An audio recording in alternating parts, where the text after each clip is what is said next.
अस्सलामुअलैकुम। Horror stories के एक न्यू एपिसोड के साथ मैं हूं Mazhar Malik. Thank you so much and love you so much आप सबके प्यार भरे फीडबैक का।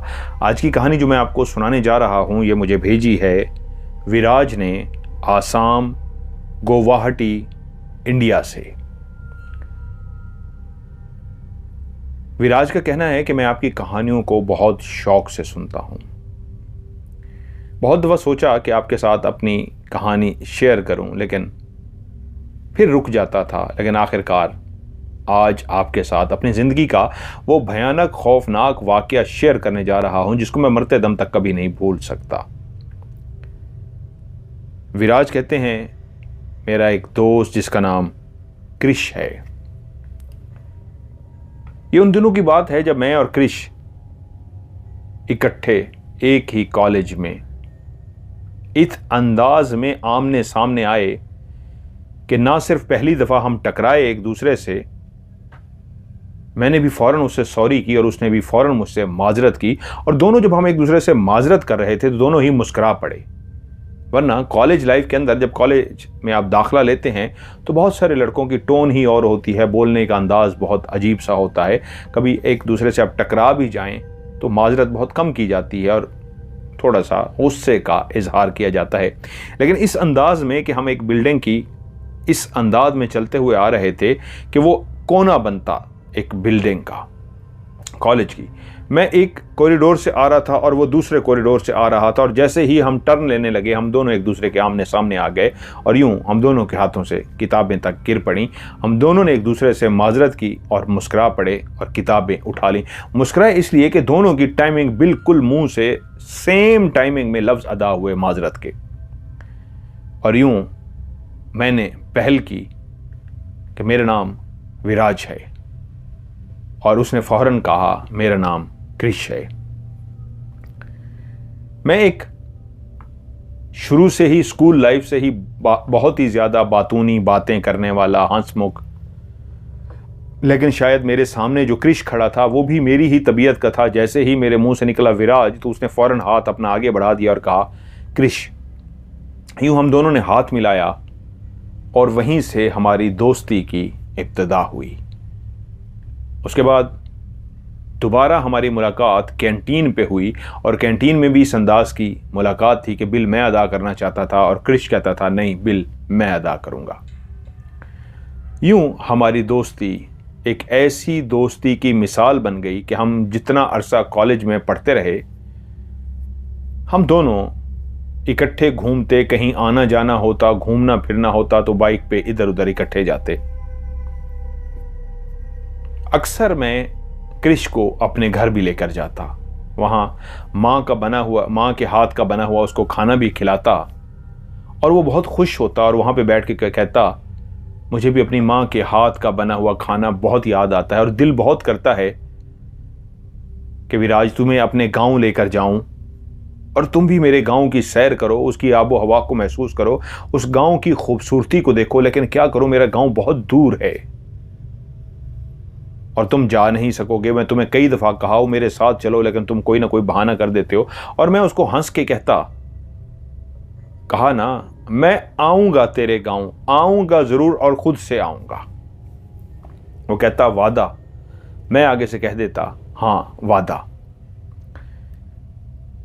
कॉलेज के दिन इतने खूबसूरत होते हैं कि वक्त गुजरने का एहसास भी नहीं होता। कब वो एक खूबसूरत जिंदगी जिसमें कोई जिम्मेदारी नहीं होती, बस सिर्फ पढ़ाई करनी होती है, फ़न करना होता है, गुजर भी गई। लेकिन इस पूरे अरसे में जहाँ क्रिश मेरे घर, मेरी फैमिली, मेरे सब दोस्तों से, मेरे रिश्तेदारों से मिल चुका था, मेरे दिल में भी बहुत ख्वाहिश थी कि मैं उसके गांव जाऊं। वो कई दफ़ा बैठ के अपने गांव की बातें करता तो मेरा भी बहुत दिल करता कि उसके गांव को जाके देखूं। लेकिन वो बताता था उसका गांव एक ऐसी जगह पे है जहाँ से पक्की सड़क ख़त्म तो नहीं होती, आगे की तरफ जाती है, लेकिन उसी पक्की जो मेन सड़क है उससे एक छोटा रास्ता सीधे हाथ की तरफ निकलता है। वो पूरा मुझे समझाता और वहाँ से एक जंगल सा शुरू होता है, वीराना सा शुरू होता है, काफ़ी लंबा सा यह वीराना है। जब ये ख़त्म होता है तो उसके आगे जाके उसका गांव आता है। और इतनी दफ़ा वो अपने गांव का नक्शा खींच चुका था कि मैं आगे से बोल पड़ता मजाक में उसको छेड़ने के लिए, हाँ बाबा मुझे तो खुद याद हो गया है तेरा गांव कैसे, अब तो मैं तेरे गांव आना चाहूँ ना आंखें बंद करके पहुंच जाऊंगा, फलां जगह से टर्न लेना है, फलां जगह से ये लेना है। और जब उस मेन रोड से नीचे छोटी सड़क पे जो सिंगल से एक सड़क है उस सड़क से गुजरना है तो भाई रुकना कहीं नहीं है, सीधे ही चलते रहना है, सीधे ही चलते रहना है। और जब वो वीरानी वो सब ख़त्म होगा तो वहीं पे तेरा गांव आएगा। ऐसे है ना? तो हंस के कहता हाँ ना ऐसे है। और मैं उससे पूछता क्रिश तालीम मुकम्मल करने के बाद क्या करोगे, यहां आबाद हो जाओगे या वापस जाओगे? तो वो कहता नहीं मुझे वापस जाना है। तो मैं कहता फिर यहां पढ़े इतना वक्त लगाया तो इस पढ़ाई का क्या फायदा, वहां पे जाके क्या करोगे? वो कहता बहुत कुछ करने को है, पढ़ाई मेरा शौक था, खुदा का दिया हमारे पास सब कुछ है, हमारी ज़मीनें हैं, सब कुछ है, लेकिन मैं फिर भी पढ़ना चाहता था। इसलिए नहीं कि मैं किसी की मुलाजमत कर सकूं, जब अपना सब कुछ दिया हुआ है तो किसी की मुलाजमत क्यों करनी? तो मैं कहता कोई कारोबार कर लो, यहाँ और भी तो मुलाजमत के अलावा बहुत सारी ऑप्शन है जो शहर में इस्तेमाल हो सकती हैं। वो कहता नहीं यार मुझे गांव ही जाना है। यूं कॉलेज मुकम्मल हुआ और उसके बाद वो अपने गांव चला गया और मैं भी अपनी ज़िंदगी में मसरूफ़ हो गया। मोबाइल का दौर था नहीं, तार वाले फ़ोन होते थे जिनके डायलर ऊपर लगा होता था, ट्रा नंबर मिलाते थे। तो अब ऐसी ज़िंदगी में मसरूफ़ हुए, वो भी अपनी ज़मीनों में, और इधर उधर ऐसा मसरूफ़ हुआ कि मैं भी ऐसा अपने कारोबार के अंदर मसरूफ़ हुआ कि अब फ़ोन पे ही जो बात होती थी, जो शुरू में कॉलेज ख़त्म होने के बाद हफ्ता 10 दिन बाद बात हो जाती थी, अब तो महीने क्या 6-6 महीने गुजर जाते और बात ना होती। और जब भी फ़ोन पे बात होती तो हम बैठ के ढेरों बातें करते और एंड पे वही कहता कि आज भी तुझसे बस एक गिला है और रहेगा, तू मेरी तरफ नहीं है। और मैं उसे कहता यार कहाँ ना आऊँगा। ऐसे वक्त गुजरते गुजरते एक दिन मैं बैठा और मेरे दिल में आया कि यार ये वाकई ज़्यादती है। ज़िंदगी की गहमा गहमी, ज़िंदगी की मसरूफियत तो कभी भी ख़त्म नहीं होने लगी, लेकिन एक दोस्त कितना बुलाता रहा, कितना प्यार से कहता रहा और मैं कभी भी उसकी तरफ नहीं जा सका। मुझे जाना चाहिए। और सरप्राइज़ होगा जब मैं उसके अचानक गांव में पहुंचूंगा। वो एक ऐसी फैमिली से ताल्लुक़ रखता है, उसका नाम, उसके बाप का नाम इतना बड़ा है वहाँ पर। मैं उसके गाँव पहुँच के किसी से भी पूछूँगा तो वो मुझे फ़ौरन बता देंगे। और वो जिस तरह अपने गाँव का सब कुछ मुझे बता चुका था, उस गांव के यूं समझ लीजिए बड़े जिम्मेदारों में से वो बड़े जिम्मेदार थे। और भी थे लेकिन वो नामवर जिम्मेदार थे। और ये कंफर्म बात थी, वहां पहुंच के आप किससे भी पूछेंगे आपको बता देगा। तो मेरे दिल में आया कि जब मैं एकदम से उसके घर के सामने जाके अपनी गाड़ी की ब्रेक लगाऊंगा और मुझे देखेगा वो कैसे उछल पड़ेगा, वही मंजर तो देखने वाला होगा। तो चलते हैं उसकी तरफ। तो मैंने प्रोग्राम बनाया कि ठीक है इसको मैं सरप्राइज देता हूं। विराज कहते हैं कि मैं अपनी गाड़ी में 2-3 दिन का, हफ्ते का सामान रख के, कि मुझे पता था अगर उसने रोक लिया मैं जा रहा हूँ 2-3 दिन के लिए, हो सकता है वो हफ्ते से पहले ना आने दे, तो कपड़े शपड़े जो भी एक सामान होता है, साजो सामान, मैंने सारा गाड़ी के अंदर रखा और गाड़ी के अंदर मैं सवार हुआ और मैंने गाड़ी भगा दी उसी रास्ते की तरफ जो उसके गांव की तरफ जाता था। आज मैं अपने दोस्त से बड़े सालों बाद मिलने जा रहा था, जिससे अब फ़ोन पे बात होती थी। वो हमेशा गिला करता था। मोहब्बत आज भी हमारे बीच में बहुत ज़्यादा थी, लेकिन ज़िंदगी की मसरूफियात ने हम दोनों को दूर कर दिया था। आज भी बहुत दिल करता था उससे मिलने के लिए। गाड़ी के अंदर म्यूज़िक चल रहा था, लेकिन मेरी एक हमेशा आदत थी, मैं जब से घर से निकलता था तो मैं भगवान की पूजा करके, और एक छोटा सा भगवान हमेशा अपने पास भी रखता था। मेरी गाड़ी के अंदर भी हमेशा भगवान होता था, और जो मैं अपना बैग वगैरह भी रखता था तो मेरी एक हमेशा से आदत थी उस बैग के अंदर भी एक उन्होंने भगवान का नाम लिया, मैं उसको रख देता था। गाड़ी चलाते चलाते चलाते कितना लंबा सफ़र था, कब पहुंचना था ये मुझे नहीं पता था, लेकिन मुझे ये याद था कि मैं कैसे आराम से उसके गाँव पहुंच सकता हूँ। काफ़ी देर गाड़ी चलाने के बाद मैं थक गया। एक साइड पे मुझे होटल नज़र आया, मेन सड़क थी, वहाँ पे बहुत से होटल थे। वहाँ पे होटल पे बैठ के मैंने खाना शाना खाया, चाय पी और ऐसे चारपाई पे ज़रा लेटा। हवा चल रही थी बड़ी मज़ेदार सी, गर्मियों के दिन थे, धूप भी थी, लेकिन उस होटल के नीचे जो उसकी परछत्ती बनी हुई थी, मज़ेदार सा खाना था, चाय इतनी लजीज सी थी कि चाय पी के ऐसे लेटा क्या कि नींद सी आ गई। और जब आंख खुली तो पता लगा कि मैं तो अच्छा खासा देर सोया रहा हूं। और मुझे इतनी देर नहीं सोना था, ज़्यादा से ज़्यादा आधा घंटा सो सकते थे, मैं कोई 2-3 घंटे सो गया था। अब मैं उठा और जो वेटर था उससे पूछा कि मैं यार कितनी देर सोया हूँगा। तो उसने कहा बाबू आपको काफ़ी देर हो गई है सोए हुए, अब लगता है कि लंबा सफ़र तय करके आ रहे थे, बहुत लंबी गहरी नींद सोए हैं। मैंने कहा नहीं यार, मैं ठंडी ठंडी हवा चल रही थी तो बस शायद इस हवा के नीचे खाना खा के मैं सो गया, मैं निकलता हूँ। मैं फौरी तौर पर अपनी गाड़ी में बैठा, लेकिन अब शाम हो चुकी थी। अगर मैं इसी सफ़र को जारी रहता तो अब तक मैं कितना सफ़र तय कर चुका होता। कर मैंने गाड़ी फिर से चलाई और तकरीबन शाम के 7-7:30 बजे के करीब मैं उस जगह के करीब पहुंचा जहां से अब मैंने राइट साइड को नीचे एक कच्ची सड़क आती थी उससे उतरना था। लेकिन फिर भी एक कंफर्म करने के लिए मुझे रुकना पड़ा, गाड़ी साइड पे रोकनी पड़ी, किसी से पूछ सकूं फिर भी कि गलत रास्ते पे तो नहीं जा रहा, क्योंकि अब तो रात होने जा रही थी, अंधेरा फैल चुका था, रात का टाइम हो गया था और काफ़ी देर वहाँ इंतज़ार करना पड़ा, कोई रुकने को तैयार ही नहीं हुआ। और आखिरकार एक गाड़ी आके रुक गई, शायद इसको मदद की ज़रूरत है या क्या। और मैंने उनसे पूछा क्या आप इस रास्ते के बारे में जानते हैं। वो कहीं मकामी थे, उन्होंने कहा आप बिल्कुल ठीक रास्ते पे हैं और सही जा रहे हैं, यही सड़क ही है जो आपने सीधी जानी है, लेकिन एहतियात से जाइएगा, रात का टाइम है, ये रास्ता वीरान होता है, बस जितनी जल्दी हो सके पहुंचने की कोशिश कीजिए। मैं गाड़ी के अंदर बैठा और मैंने यूं गाड़ी चला दी। अब जब मैं उस रास्ते की तरफ, जो एक पक्की सड़क तो थी लेकिन टूटी फूटी सड़क थी, शायद इस सड़क को बने हुए कई साल हो गए थे, दोबारा इसको तामीर नहीं कराया गया था, जिसकी वजह से उसके अंदर गड्ढे पड़े हुए थे, गाड़ी तेज स्पीड से नहीं चलाई जा सकती थी। एकदम से कहीं बड़ा सा गड्ढा आ जाता और गाड़ी धड़म से ऐसे लगती, तो मुझे स्पीड अपनी आहिस्ता करनी पड़ी, फिर भी कि मैं जल्दी पहुंच सकूं, रात ना हो जाए। क्योंकि अब मुझे ये लग रहा था जो 3-4 घंटे में सोया वो गलत किया, वरना यही 3-4 घंटे यहाँ से मैं गुजर चुका होता। रात को 9-10 बजे भी पहुंच जाता तो ठीक थी, अब तो मैं पहुंचूंगा रात को शायद 1 बजे और वहाँ पे वो सो रहे होंगे। उस वक्त मैं कैसे जगाऊंगा, क्या करूंगा, मेरे दिमाग में कई सवालात आ रहे थे, क्योंकि मुझे भी नहीं पता था, पहली दफ़ा जा रहा था, कि रास्ता कितना लंबा है और मैं कब तक पहुंचूंगा। अगर मैं सरप्राइज ना देना चाहता तो अपने दोस्त को फ़ोन करके पूछ लेता कि यार मैं किस वक्त गाड़ी पे रवाना हूं, तो मैं किस वक्त पहुंचूंगा।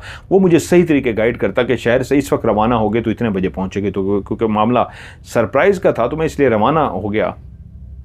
गाड़ी को चलाते चलाते चलाते अब स्पीड और आहिस्ता करनी पड़ रही थी, क्योंकि सड़क बहुत ही ज़्यादा ख़राब थी। इर्द गिर्द दरख्तों की एक कतार थी, घना जंगल तो नहीं कह सकते लेकिन एक कतार सी थी। फिर कहीं आगे जाके लेफ्ट राइट एक जंगल सा शुरू होता, बेइंतहा दरख्त से मुझे नज़र आते। फिर कुछ देर के बाद वीराना सा आ जाता, इर्द गिर्द गैर आबाद ज़मीनें नज़र आती, जो आबाद नहीं थीं, बंजर सी ज़मीनें थीं। फिर कुछ थोड़ी देर के बाद दरख्तों का सिलसिला जंगल की तरह शुरू हो जाता। अब उस ख़राब रोड की वजह से, रात के अंधेरे होने की वजह से मेरी गाड़ी की स्पीड बहुत स्लो थी। यहाँ तक कि गाड़ी चलाते चलाते चलाते मुझे नहीं पता मैं कितना आगे गया हूँ कितना नहीं, कि मैंने देखा मेरी गाड़ी रुकना शुरू हो गई है। गाड़ी ने 2-3 झटके लिए और गाड़ी बंद हो गई। अब एक ऐसी जगह पे जहां इर्द गिर्द एक जंगल सा था, दरख्त ही दरख्त थे और उसके बीच में घुप अंधेरा, और मेरी गाड़ी बंद हो चुकी है। मैं एकदम से गाड़ी को बार बार सलफ लगाने की कोशिश कर रहा था, गाड़ी स्टार्ट होने का नाम नहीं ले रही थी। मेरी गाड़ी बिल्कुल नई थी, इसको मसला नहीं होना चाहिए था। फ्यूल तो कहीं ख़त्म नहीं हो गया, झटके लिए गाड़ी ने लेकिन फ्यूल भी था, तो क्या हो सकता है। मैं नीचे उतरा, गाड़ी का बोनेट खोला और अंदर झांकने लगा कि अंदर क्या मसला है। इधर उधर जो कुछ समझ आया देख लिया, हर चीज़ अपनी जगह पे मौजूद थी, लेकिन गाड़ी दोबारा आके सलफ लगाई, गाड़ी स्टार्ट होने का नाम ना ले। मैं अब परेशान हो गया कि रात के इस अंधेरे में, इस वीराने में मैं क्या करूं। मैं गाड़ी के बाहर खड़ा हो गया और परेशान होके इधर उधर देखना शुरू हो गया कि यहाँ पे तो कोई, इतनी देर से मैं गाड़ी चला रहा हूं, कोई बंदा ना बंदे की जात, ना कोई मोटरसाइकिल, ना कोई कार, ना कोई बस, ना कोई साइकिल, कुछ भी नज़र नहीं आया था। मैं अकेला ही शख्स था। क्या गलत रास्ते पे आ गया हूं? लेकिन किसी से तस्दीक की थी, उन्होंने कहा था सही रास्ता है। तो क्या यहां पे लोग रात को नहीं गुजरते? क्या माजरा है ये? उसी लम्हे मैं खड़ा ही था कि मुझे एक छोटे से बिल्ली के बच्चे की आवाज आई। मैं एकदम से चौंका और बिल्ली के बच्चे की आवाज सुन के ना सिर्फ चौंका, मुड़ के देखा तो मेरे पीछे एक छोटा सा, इंतहाई खूबसूरत सा, प्यारा सा, सफेद सा बिल्ली का छोटा बच्चा जो कहीं इधर उधर से निकल आया था, म्याऊं म्याऊं करता हुआ मेरे पास आ गया था। उस बच्चे को देख के मेरे अंदर खुशी की लहर दौड़ गई। इसका मतलब है अगर ये बिल्ली का बच्चा यहाँ पे है तो इर्द गिर्द कोई आबादी भी है, तभी बिल्ली, कुत्ते और आपको इस तरह की मखलूक नजर आती है। मैंने उस क्यूट से बच्चे को अपने हाथों में उठा लिया और उसको प्यार करना शुरू हो गया। वो शायद भूखा था, म्याऊं म्याऊं कर रहा था। अब मेरे अंदर एक उम्मीद की किरण जागी कि शायद अब कोई मदद हो। अगर मैं इर्द गिर्द थोड़ा सा दूर कहीं जाऊं तो हो सकता है कहीं से कोई मेरी मदद मिल जाए। गाड़ी को मैंने वहीं पे बंद किया और उस छोटे से बिल्ली के बच्चे को उठाए हुए चलता हुआ मैं आगे की तरफ जाना शुरू हुआ। थोड़ा सा ही मैं आगे गया हूंगा कि मेरे कानों के अंदर रेडियो की आवाज आई कि रेडियो के ऊपर कोई गाना चल रहा है। रात की उस तारीकी में जहां थोड़ा सा भी शोर हो, गर्मियों के दिन थे, आपको क्लियर आवाज आती है, तो रेडियो की वो जो आवाज थी वो कहीं ना कहीं इर्द गिर्द मौजूद था, जो कोई रेडियो पे गाने सुन रहा था। तो मेरे कदम तेज तेज चलना शुरू हो गए उस अंधेरे के अंदर। उस चांदनी रात की रोशनी के सहारे मैं आगे चल रहा था कि तभी मैंने देखा मेरी लेफ्ट साइड के ऊपर एक होटल सा बना हुआ है और उस होटल के अंदर बाहर चारपाइयां पड़ी हुई हैं और वो लोग शायद अपने होटल को बंद करने में मसरूफ थे। उनके बड़े बड़े पतीले जिसके अंदर वो सालन बनाते थे वो रखे हुए थे और सामान समेटने में लगे हुए थे। वहीं पे रेडियो चल रहा था। मुझे जैसे ही उन्होंने देखा तो एक बड़ी सी मूंछों वाला शख्स, पहलवान टाइप लगता था, और एक पतला सा सांवला सा लड़का, उन दोनों मुझे देख के चौंके और उस पहलवान ने आवाज लगाई, ओए छोटे, देख साहब को क्या चाहिए। तो छोटा अपने कंधे पे रूमाल रखे जिससे वो अपनी टेबल वगैरह साफ करता था, मेरे पास आया और बोला, बाबू रात के इस पहर क्या चाहिए आपको? होटल तो बंद हो गया है। तो मैंने कहा मेरी गाड़ी पीछे बंद हो गई है और इर्द गिर्द कोई भी नहीं है। ये मुझे बिल्ली का बच्चा नजर आया तो इसको मुझे अंदाजा हुआ कि कोई आबादी मौजूद है। इसको मैं उठा के आगे आया तो आप लोग मुझे नजर आए। मुझे नहीं समझ आ रही कि मैंने क्या करूं। वो बोला, आपने कहां जाना है? पहलवान आगे आ गया था। मैंने उसे बताया मैंने फलां गांव जाना है। वो बोला, आप ठीक रास्ते पे हैं लेकिन टाइम बहुत गलत है। इस टाइम तो यहां से कोई भी नहीं गुजरता। हम जल्दी होटल बंद कर देते हैं। आज सफाई करते, सारा कुछ करते लेट हो गए हैं। आप एक काम कीजिए, कहां है आपकी गाड़ी? मैंने कहा वो पीछे है। कहते चलिए गाड़ी को धक्का लगा के ले आते हैं। आप अपनी गाड़ी यहीं पे खड़ी कीजिए और आप रात यहीं पे गुजारिए, सुबह आप चले जाएगा। मैंने कहा यहाँ पे रात गुजारने के लिए कोई ठिकाना है, कोई कमरा वगैरह कोई बना हुआ है? वो बोले, साहब ये जो होटल देख रहे हो ना, जिसको ऊपर वाली मंजिल है, एक साइड पे मैं और मेरी फैमिली रहते हैं, दूसरी साइड पे जो ऊपर वाला कमरा बना हुआ है ये समझ लीजिए मेहमानों के लिए है।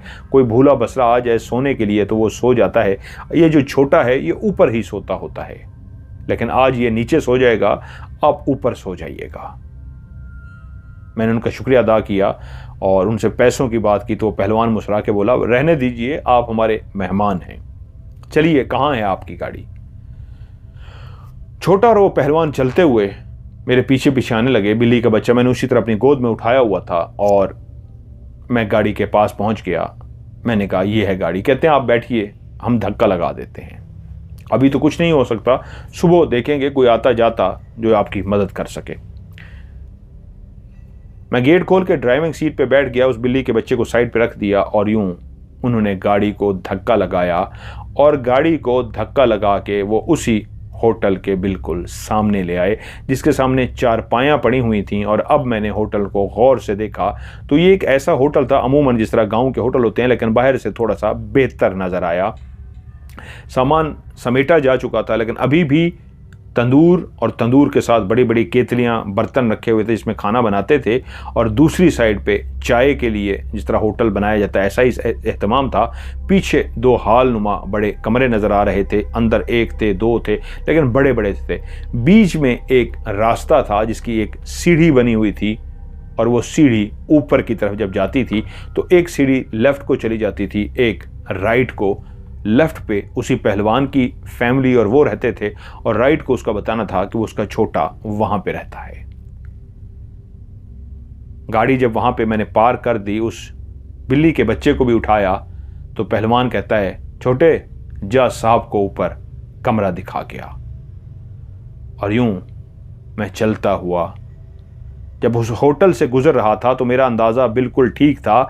नीचे दोनों हाल नुमा कमरे थे जिनके अंदर बेंचें पड़ी हुई थी कि लोग बैठ के चाय पी सकें, खाना खा सकें। चारपायाँ भी पड़ी हुई थी, लेकिन बड़े बड़े हॉल टाइप थे। और सीढ़ियाँ चढ़ के जब मैं ऊपर गया, उसने दरवाज़ा खोला तो सामने एक ऐसा कमरा था जो बज़ाहिर होटल जितना बाहर से ख़ास नज़र नहीं आ रहा था, एक आम सा होटल नज़र आ रहा था। लेकिन उस कमरे का जब दरवाज़ा खोला गया तो मुझे अंदाज़ा हुआ ये कमरा कदरे बेहतर है, बाहर की निस्बत ये कमरा ज़्यादा खूबसूरत है। यूँ छोटे ने दरवाज़ा मेरे लिए खोल दिया और कहा, साहब ये कमरा आपके हवाले, मैं नीचे सोऊंगा और आप यहाँ पे सो सकते हैं।